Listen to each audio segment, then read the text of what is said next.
Let's get started. This is the second in our monthly series of Contemporary China Talks, and we have a lot more in the hopper. We won't do next month, but we'll be back in January and then do months thereafter. So if you've been to a bunch of these and you've seen the body language between me and Damien and the speakers, you can be forgiven for thinking that we just invite our friends to give these talks. And it's not actually true, but in this case, I will confess it actually is true. Gady's an old pal and our favorite, I think you're just about our favorite China correspondent who's no longer a China correspondent. Gady has recently left China after many, many years at a variety of different publications. He's become a New York, you're a hipster in New York now, living in a cool neighborhood and covering media for the Economist magazine. But for a long time, Gady was the Beijing bureau chief of the Economist. And before that was the Forbes magazine bureau chief in Beijing for the Economist. For Forbes magazine bureau chief. And before that, wrote for the Baltimore Sun, a regional paper, one of those regional papers that nobody reads anymore, but back in the glory days of journalism, used to have overseas bureaus, whether it was the Chicago Tribune or the Baltimore Sun or the Minneapolis, the Star Ledger? Star Tribune, thank you. I'm a Minnesotan there. So Gady has been around China for a long time and around media for a long time. And even though he's back, he is, I think, from my perspective, one of the most insightful people on China and how it's changed, partly because he has the benefit of perspective, but partly because he has sometimes a counter-conventional take on things. So speaking of that, the only thing I really want to say by way of introduction is to say something about, well, we didn't project it, but the topic that Gady's going to talk about is what happens essentially if the Chinese political system proves to be more enduring than conventional wisdom nowadays seems to think that it is. It's not a particularly new insight to say that the Chinese system is brittle. It's been brittle for a long time. Because if you think about it, this is a country, let's think about it. It's a communist party that rose to power in a revolution that had a very big peasant and rural component. Yet here you have, 100,000 plus social protests all over the country every year, many of them in rural areas. You have a country with one official labor union federation, the All China Federation of Labor Unions. Workers don't unionize, and yet you still have strikes around this country. You have a government that has many of the powers of a police state, frankly, and yet you still have crime in this country. So the system is brittle, but people have always assumed that the system was resilient, even though it was brittle. But lately, we've seen kind of creep into the debate about China a sense that maybe the system can't endure. And so you've had a kind of plethora of collapsists who argue that the system is, maybe it's not going to collapse by next Tuesday, but, it's coming to a point of reckoning where the state or the system simply won't be able to adjust to the number of challenges that have been wrought or produced by social, economic, and potentially political change in the country.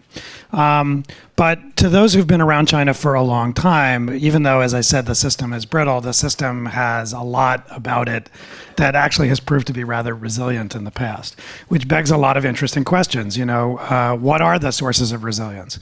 How adaptive is the Chinese Communist Party? How adaptable is the Chinese political system?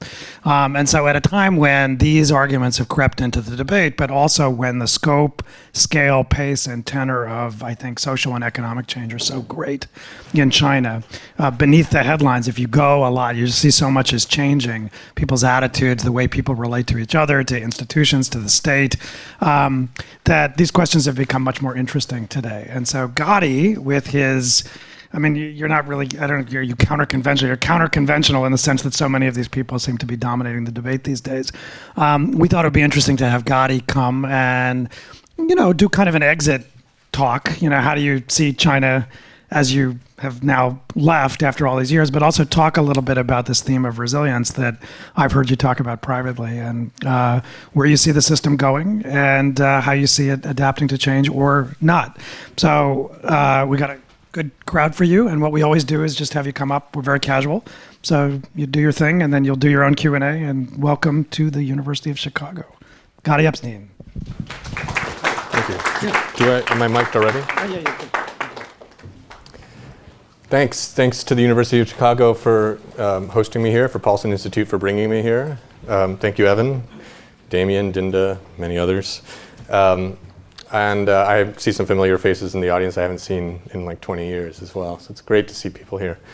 I am I think to put it in the parlance Evan just used about collapse, I'm probably, you could call me a recovering collapsist.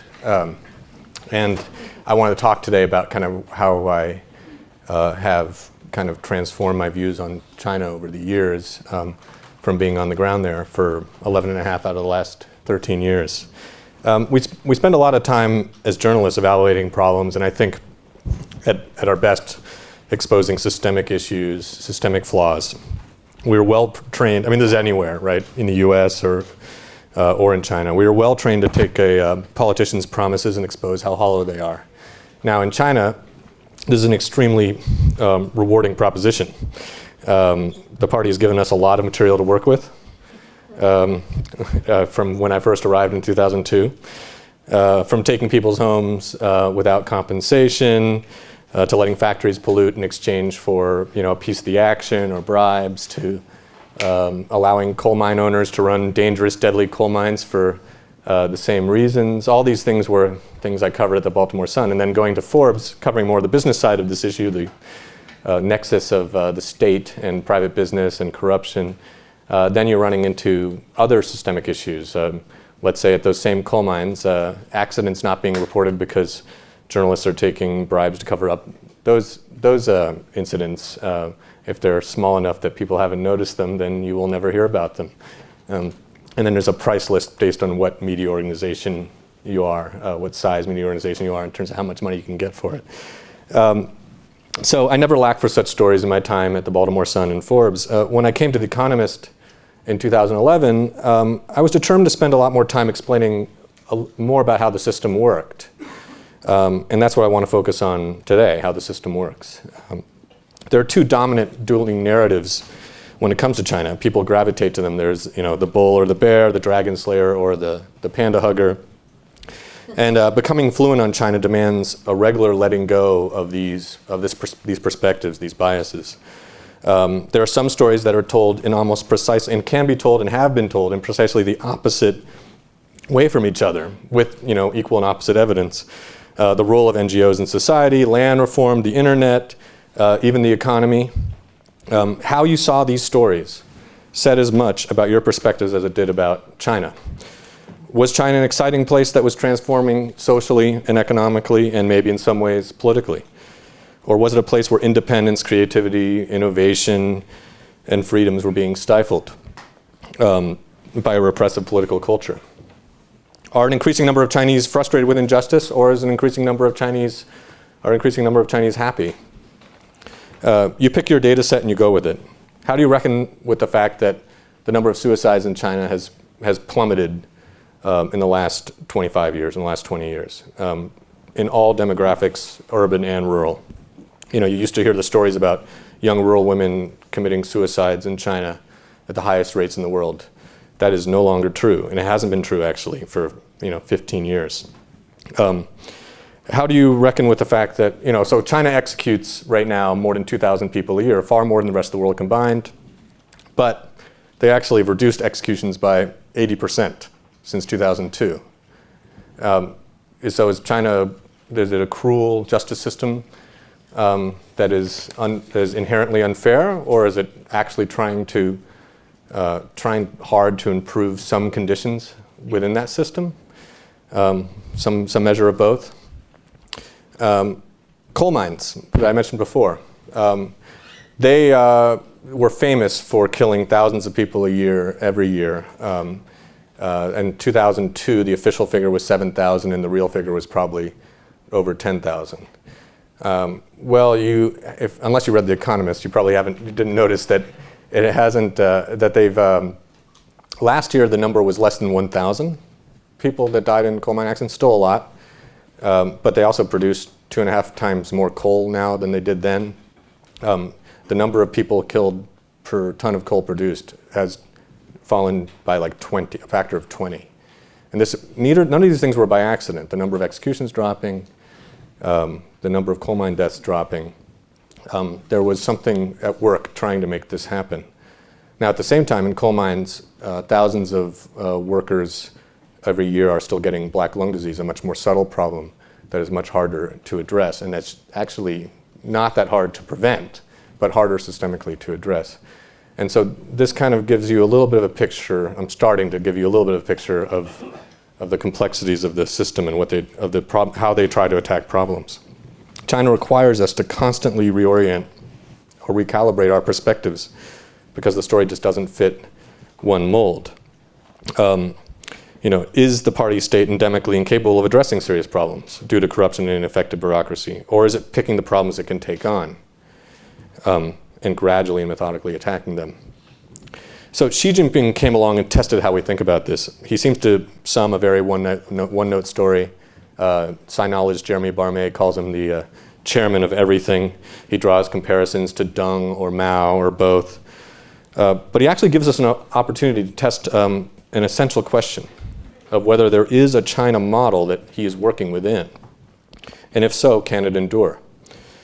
We know there's been a lot of other talk out there about a China model, or there's been a narrative that they figured out something. There was the Beijing consensus that was replacing the Washington consensus. We had Daniel Bell recently write a book called The China Model. His was the take that it was a meritocratic system, or it's becoming one. About that, scholar Andrew Nathan said it sounds like a nice idea, but it doesn't exist in practice. I agree with that much. But why has this system survived until now, as Evan was just saying? What has made China so resilient? Why has communism not collapsed? Now, as it turns out, there's a helpful book on this question. It's called Why Communism Did Not Collapse. Edited by Martin Dimitrov, with contributions from a lot of scholars who have poked around at why communism of various forms, but in particular China, has been so resilient. Now, before I get to that, I wanted to share that this has been a long journey for me of discovery, both personally and intellectually. It's not a journey that ends with me believing that Chinese people are not ready for democracy, or that Chinese culture is somehow so different that we shouldn't judge its system through the prism of so-called Western liberal values. But there was an intellectual fallacy that I think I fell into, that plagued others as well, which was to view China as the same sort of creature as other collapsed communist states, when it was quite clear that they were working much harder to adapt and evolve. And I'll start with where I was at the beginning of that journey. I arrived in China sort of a child of Fukuyama and the end of history. And I mean that literally. Dr. Francis Fukuyama, a Hyde Park native, I learned. His famous essay came out in the spring of 1989 when I was a 16-year-old junior in high school. I had been to the Soviet Union the previous summer. That was under Gorbachev's glasnost and perestroika. The following summer, right after the essay appeared, the Berlin Wall falls and the beginning of the Soviet collapse unfolds. And this was all very shocking to me, who just 2 years earlier had been in Moscow, on the streets of Moscow. Now, of course, as a 15-year-old talking to young Komsomol, members of the young communist youth in Moscow and trading blue jeans on the black market, I wasn't exactly a savvy political analyst and wouldn't have predicted much of anything. But still, I had studied Soviet communism pretty much all my childhood that you would educate anybody from like middle school on. I was learning about Brezhnev and Andropov. We weren't really studying the Chinese model. What we picked up was the Brezhnev era 5-year plan and command economy. And I did my first journalistic enterprise of sorts for social studies class when I was 12. It was the Soviet economy, a newscast. I was the Soviet Dan Rather.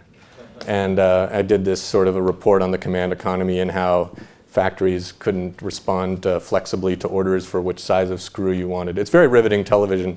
We were canceled after one episode, but that gives you a sense of the background and experience I had. And I was, and this had a profound effect on my sense of the robustness of democracy. And the inavailability of democracy to overtake communist regimes. I was primed for Fukuyama. Now fast forward to 2002. I'm in China and Hu Jintao is about to take over for Jiang Zemin at the 16th Party Congress.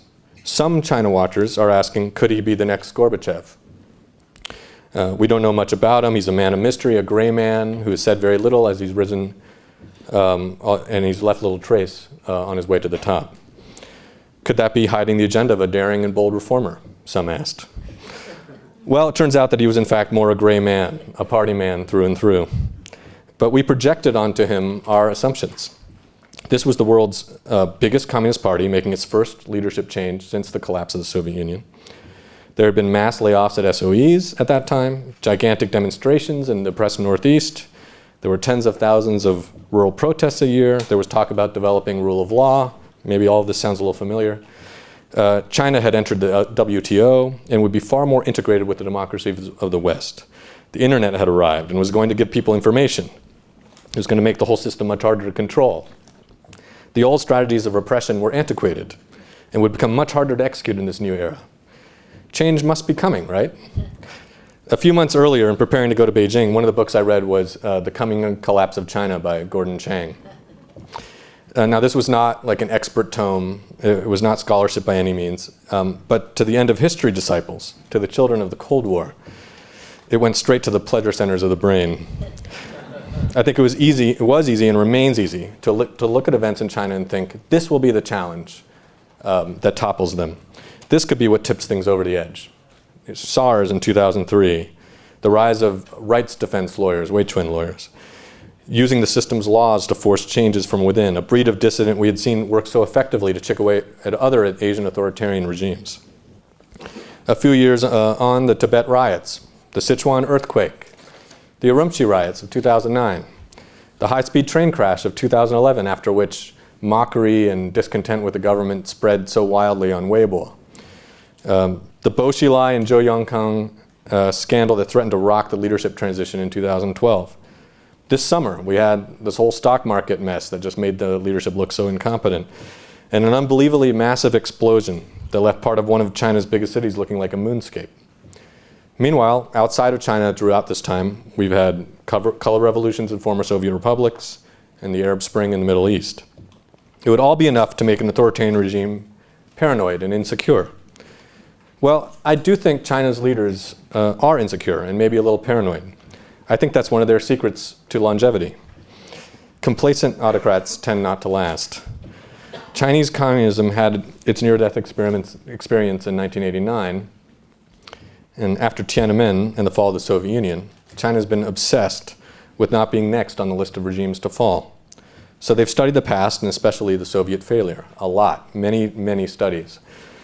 And this has helped them tweak their system. Deng Xiaoping's preferred formula, economic liberalism and political illiberalism, his kind of chimera of these two, melding these two, eventually became unassailable dogma. Economic growth and nationalism became pillars of legitimacy. These were pillars the Soviet Union was unable to provide. Before Xi Jinping took the helm of the party in 2012, he commissioned yet another study of why the Soviet Union collapsed. Now, at this point, it's hard to see that any new lessons could be drawn. But at this point, Gorbachev had been the ghost haunting China's banquet for more than 2 decades. But Xi Jinping already knew the lessons of Gorbachev.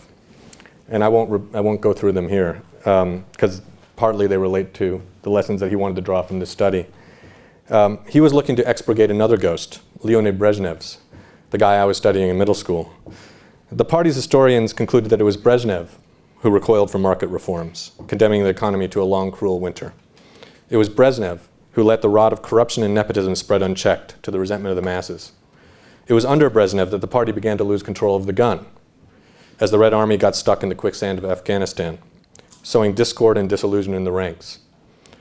In their report for Xi, the Party History Research Office found that the edifices of Soviet authority may have finally crumbled under Gorbachev and his naively tolerant policies, but they were hollowed out during Brezhnev's lengthy era of stagnation, neglect, and ideological lassitude. So you see what Xi Jinping is doing.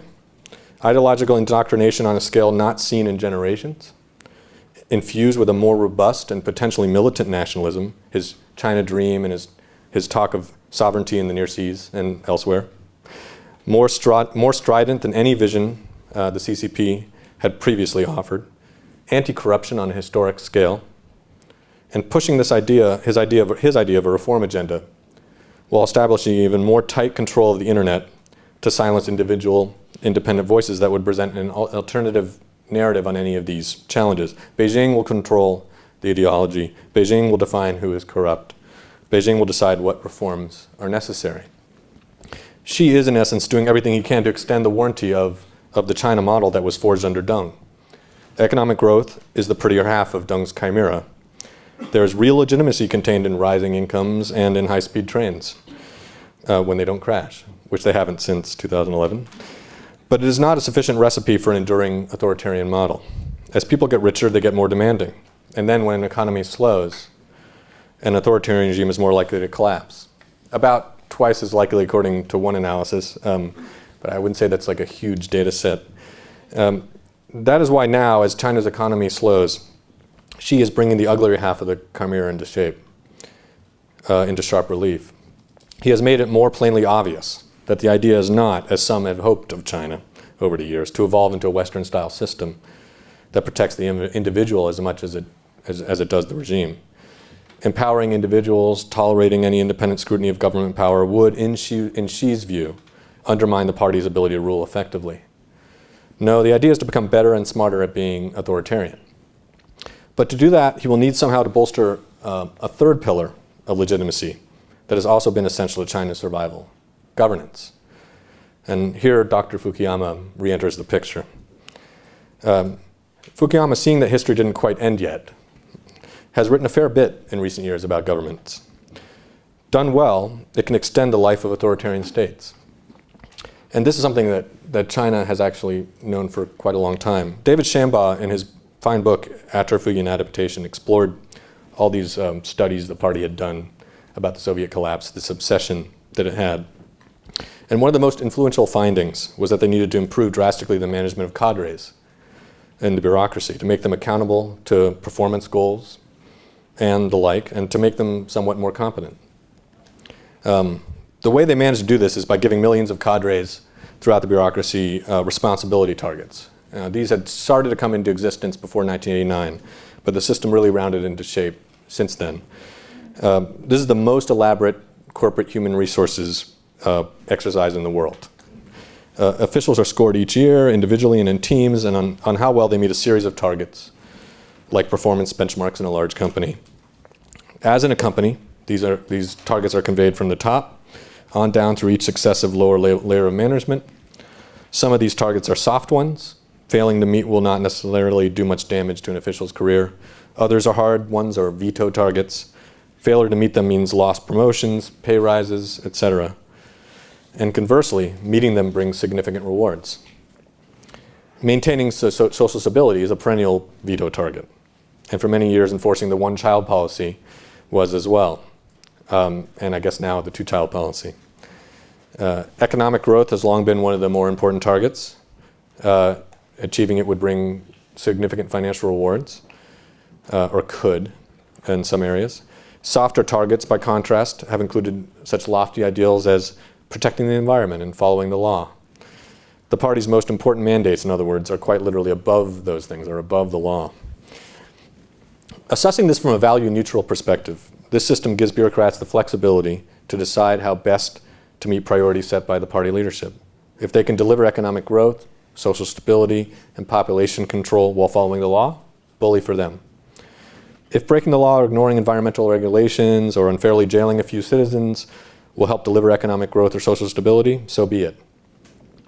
In fact, officials had a systemic imperative to break or ignore laws. When local officials forced sterilizations of women or late-term abortions to enforce the population targets, that was not a perversion of the system. That was a direct manifestation of it. When local officials would allow chemical factories to pollute rivers in the name of economic growth, they were rewarded for it. Of course, this also enabled wholesale corruption. If officials say that cutting corners helped them reach an economic target, when actually they were just taking backhanders, how would anyone know, right?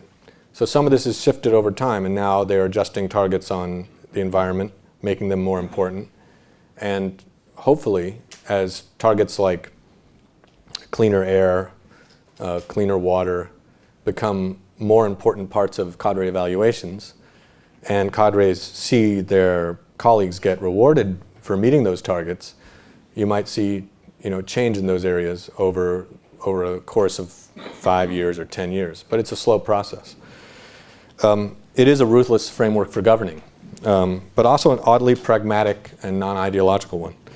The regime's interests, after all, include fixing problems for which the regime itself would be blamed, where blame cannot be effectively diverted. And for all of the messes the system creates, it can set about fixing some of them, particularly ones that become national embarrassments. The reduction in coal mine deaths I mentioned, that's one example.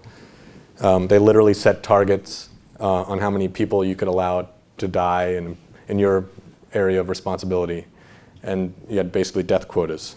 If you exceeded those, then you were punished accordingly. If you met them, then you were rewarded. Effective but crude. It's a blunt instrument that struggles, though, with subtler problems. So that's, take black lung disease that I mentioned earlier. That takes longer to manifest. It's harder to attribute where it happened, harder to attribute blame, and it's also not as easy to track as large mine explosions. So that continues to be a scourge. And similarly with pollution, PM 2.5, air pollution is pretty easy to monitor. But other forms of pollution, toxic soil, and others are a little bit harder to deal with, especially when you have cadres highly motivated to fudge statistics.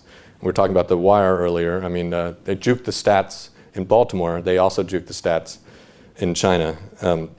Any bureaucracy will do what it has to when there are performance targets involved. But this system of targets still is a way to make a government do at least some of its job right. And I think we have to measure it accordingly. This rule of mandates, as Mei-Ling Burney of London School of Economics calls it, is a way to direct the state's limited capacity toward important priorities. So after these three adaptations, you can call them economic liberalism, nationalism, governance, I would say the fourth adaptation has been to the internet and social media.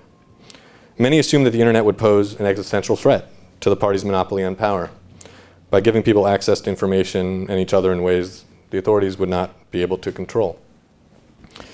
Yet in defiance of these expectations, the party has actually used the internet to become better at being authoritarian.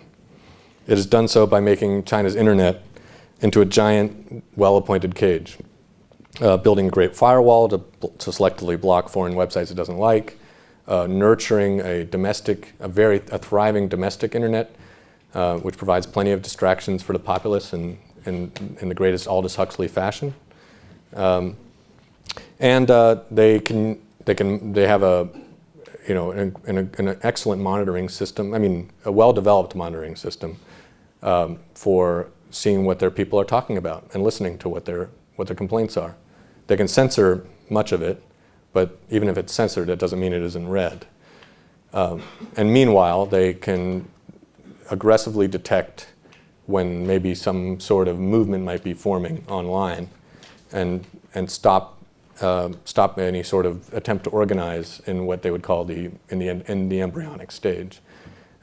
So the internet it's a two-way street as well. They use it to transmit their propaganda through social media and through various platforms, and that is an effective way to communicate the party's values both directly and indirectly. There's this nationalist anti-Western narrative the party's embedded quite successfully into the culture, also translates online. So this transmission effect works, I submit, even when it is being critiqued. This is a kind of an important part of this because, of course, it is critiqued. Just as censorship works even when it is being mocked, because propaganda is about much more than the message. Haifeng Huang of the University of California, Merced, found in a study of Chinese university students that those with more exposure to ideological indoctrination, the sort she is pushing more of now in classrooms, are not necessarily indoctrinated, but they are, quote, more likely to believe that the regime is strong, and, quote, less willing to participate in political dissent. That is ultimately what she wants, what any smart authoritarian wants. No one even daring to think about challenging the party. That is why some tactics seen by critics as counterproductive or stupid are really not that at all. This is a values-neutral assessment. I mean, for the entire edifice does not hold together without a lot of repression. Enabled by China's economic rise and not unrelated by China's entry into WTO and to a lesser extent its successful bid for the Olympics in 2008. Not only did Chinese leaders no longer after this point need to come to a negotiating table prepared to make concessions on domestic matters, the rest of the world also needs China now so desperately that it is afraid even to comment seriously on human rights. This is the irony of China's deeper integration with the global economy. It has not made China more liberal. It has made the embassies of Europe into trade missions. We saw it dramatically with the UK this summer, but this has been going on for years.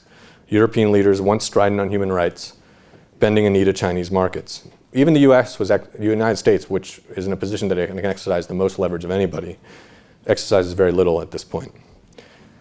But for most everyone doing business with China, trumps virtually all other considerations. This is so helpful to the Chinese formula, for they can dial up repression at will. They can jail a university professor for life for some comments online. They can torture and disappear and all but break a lawyer they once called one of the top 10 lawyers in the country without 99% of the world noticing. They can jail the rest of the lawyers, virtually every hero of the Weichuan or rights protection movement that I mentioned from 2003. All of them either in jail or living in exile, except for maybe one or two. You can argue about what kind of reputational cost China takes for all this. Certainly the Nobel Peace Prize for Liu Xiaobo is part of that cost. I would argue that this is already priced into people's conceptions of China and mostly gets lost in the noise of other world events. How many people think today on the protests in advance of the 2008 Olympics after the Tibet riots, or on the thousands of school children who died in collapsed buildings in Sichuan, or indeed even think of Liu Xiaobo, the Nobel winner? China certainly does not pay a price for this economically or politically either. This is something that makes the, quote, China model, I think, unique in some respects and almost impossible to replicate. China has the market power and political muscle to achieve the scale and depth of repression and censorship it needs for the rest of the system to work. Now, how long can this state of affairs last? I would suspect China's strong position externally can last a very long time, even long after the economy falters, when and if it does. Internally, I think this is a trickier question. China's problems only get more complex.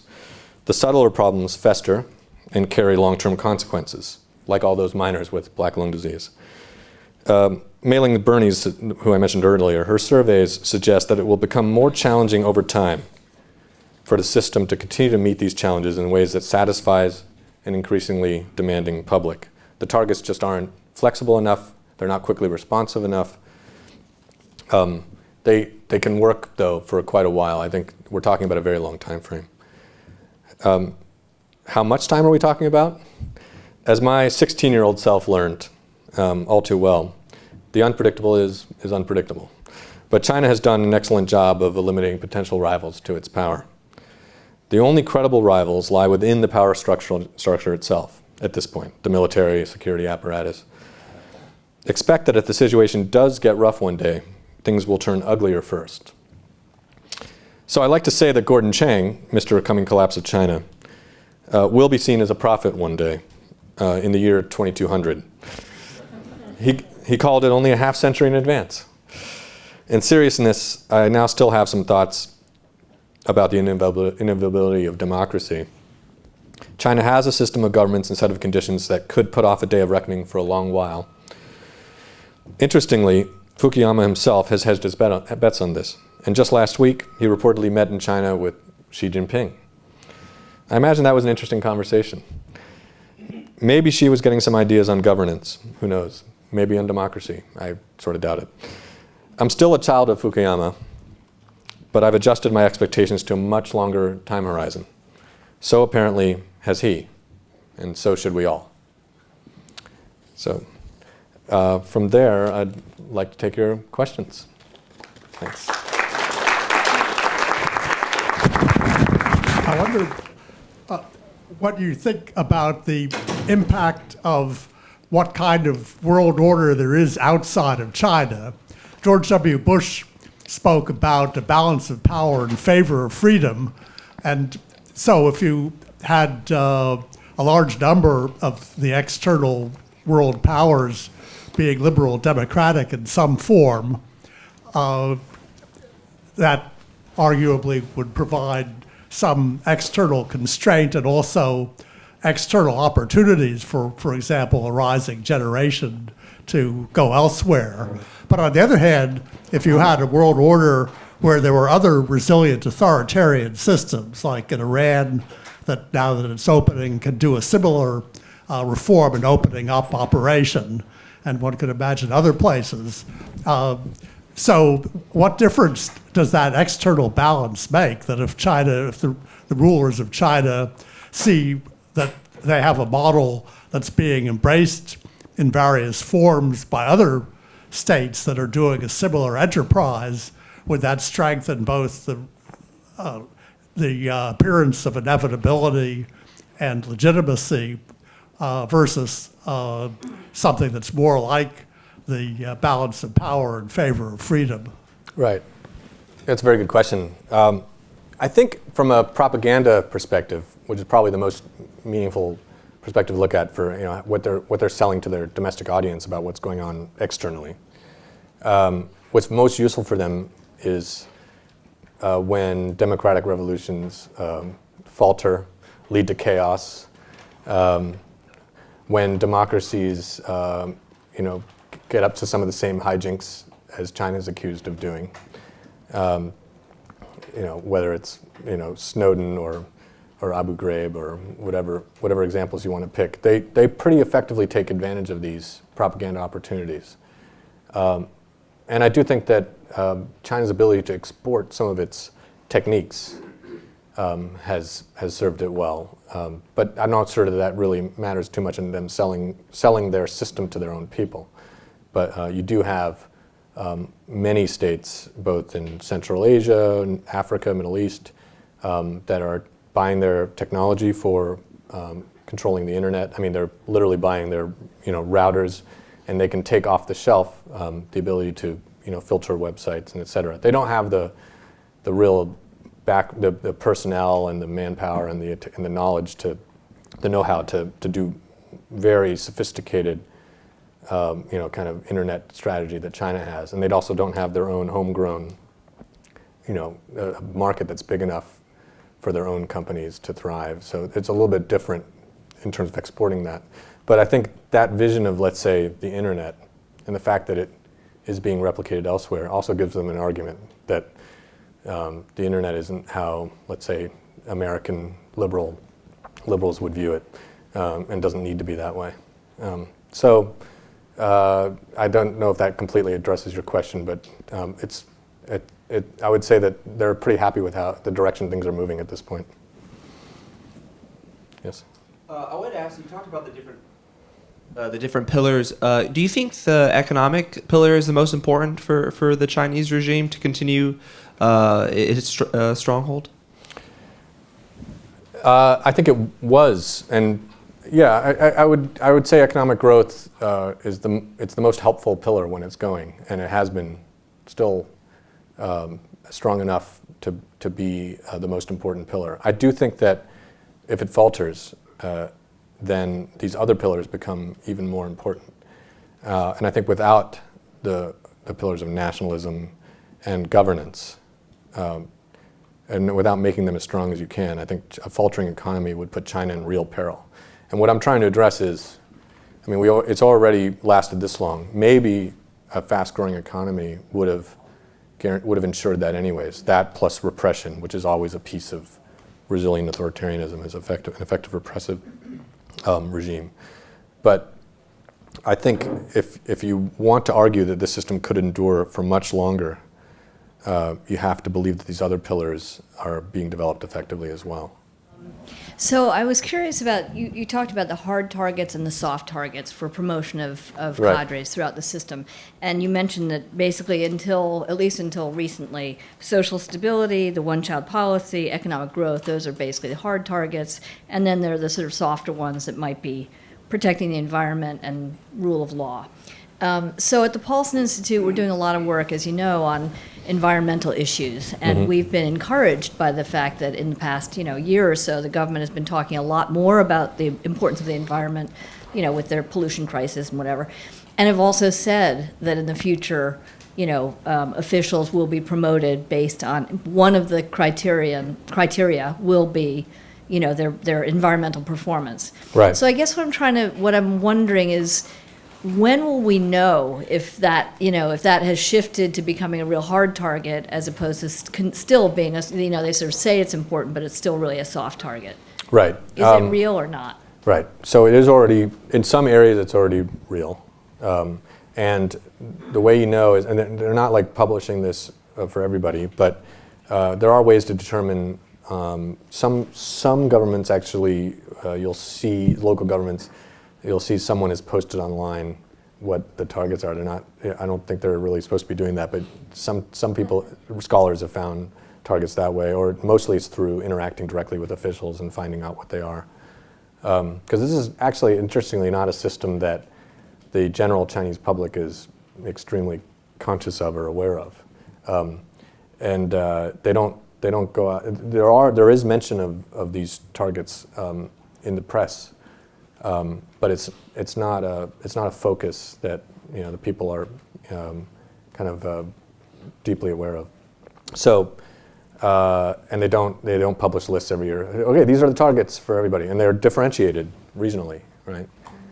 If air pollution is particularly bad in Beijing, then you're much more likely to see PM 2.5 control being a hard target in Beijing, and it would be a different set of targets in the west of China. So because of that, you can't just say it's a hard target everywhere. But anecdotally, I've been hearing that it has been moved up in some areas to that level. And to answer your question, there has to be a perception, I think, amongst peers that this affects your career.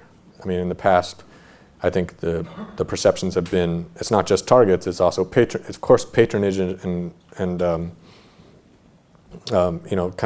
it's not what you know, it's who you know. That's still how things work in any bureaucracy. But GDP growth certainly was perceived to be important for promotion, and controlling population growth and these other hard targets were perceived to be very important for promotion. And as soon as when environment gets to that point where people realize that it actually would be important for promotion, then I think you'll see a tipping point. And there has been, it helps that there's a lot of publicity about it within China, and it's pretty obvious that it's an embarrassment at least in the level of air pollution, the visible, where you can take photographs of it and they spread online.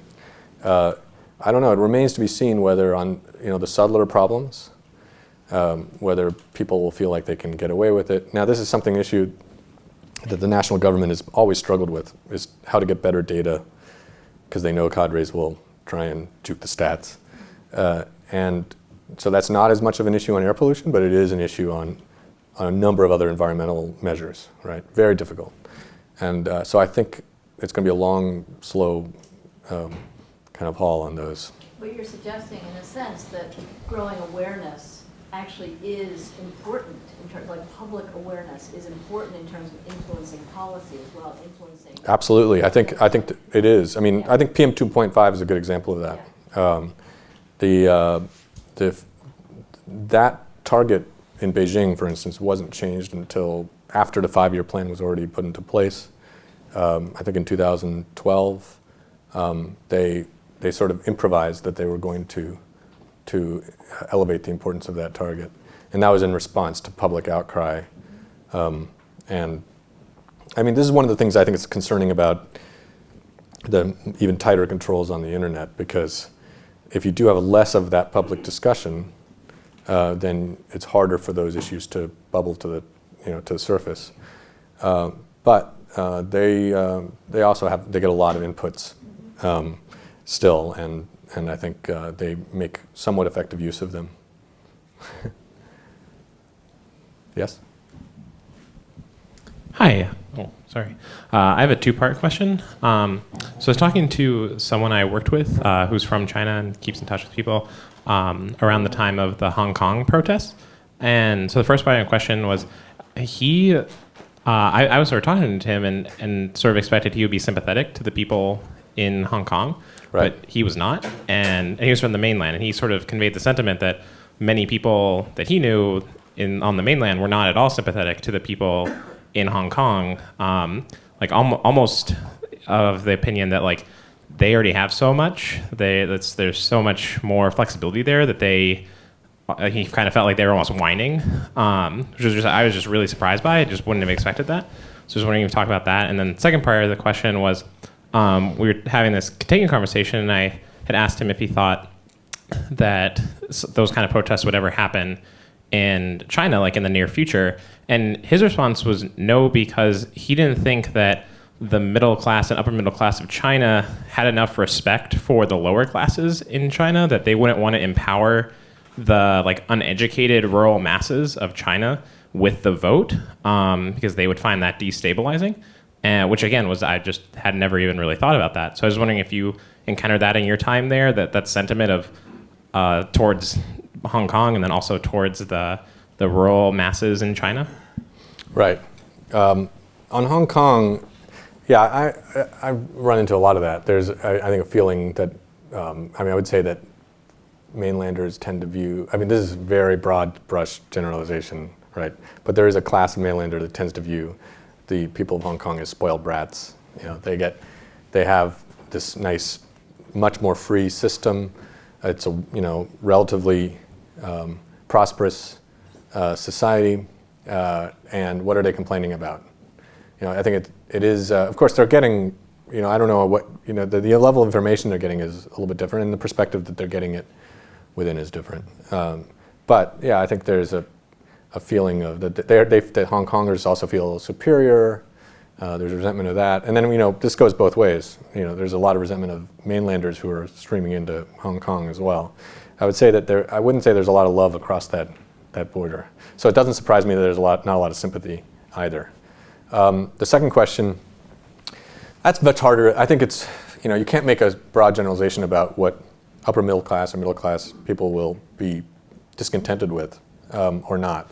Yes, I would say there's lots of discrimination, feelings of antipathy towards migrants, towards lower class citizens. I think that's kind of true. That kind of classism is true in any society that's developed classes.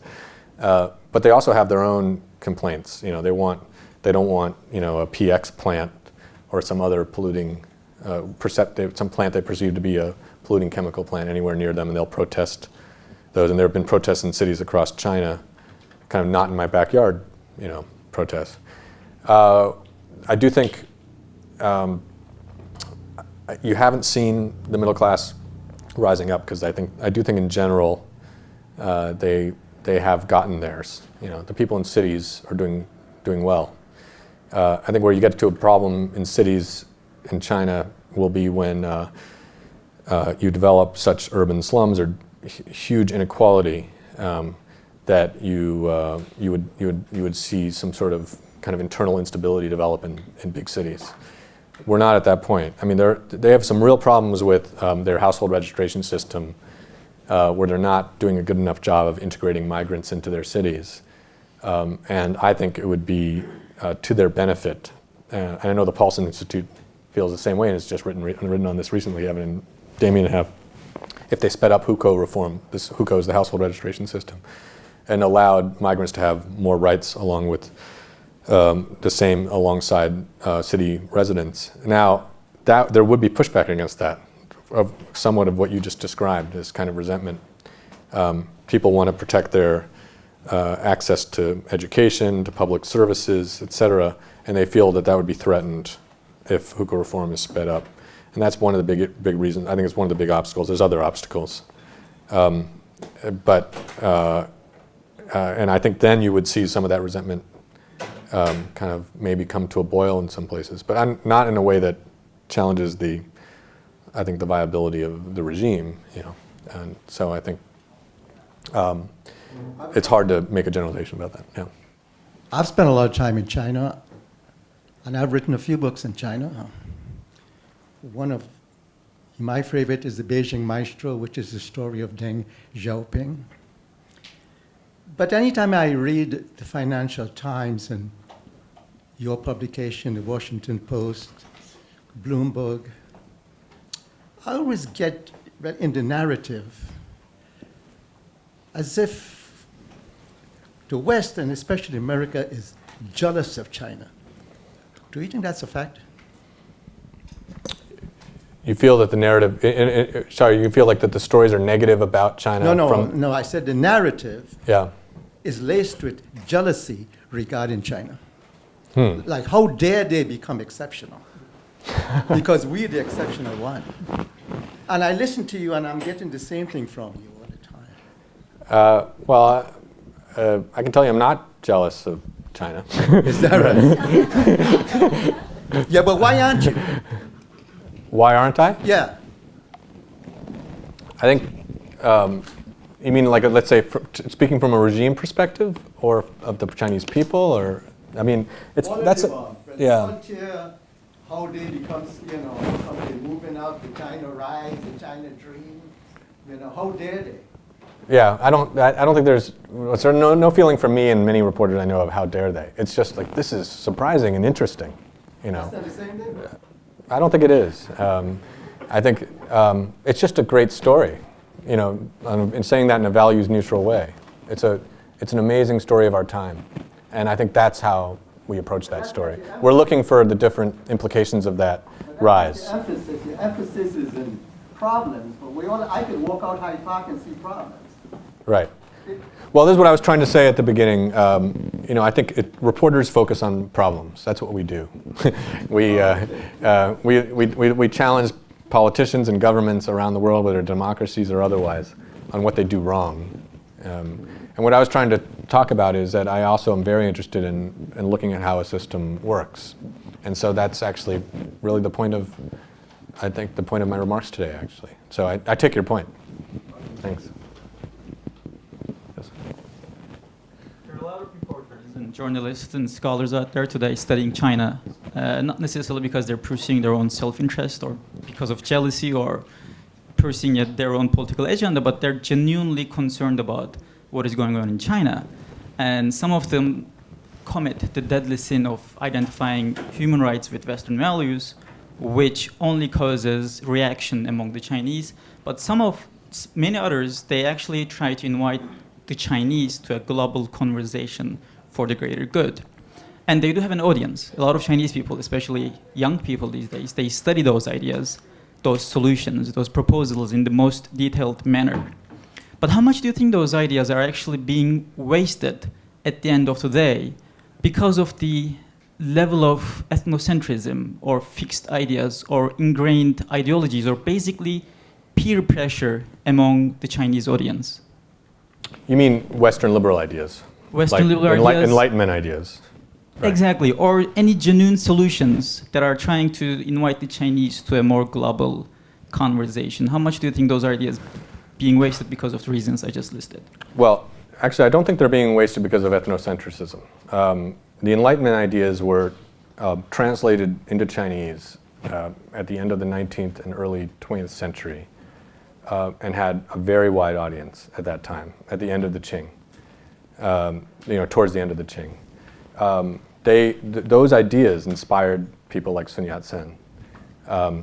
And a guy I wrote about for The Economist a couple of years ago named Song Jiaoren, who in 1911 and 12, in elections in China, his party, the kind of precursor to the Nationalists, it was called the Nationalists, but a precursor to the KMT basically, was swept into office in Parliament.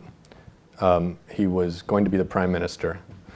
And unfortunately, the guy who was president at the time, Yuan Shikai, decided that was a threat, had him assassinated. And we never really got a real democratic experiment in China.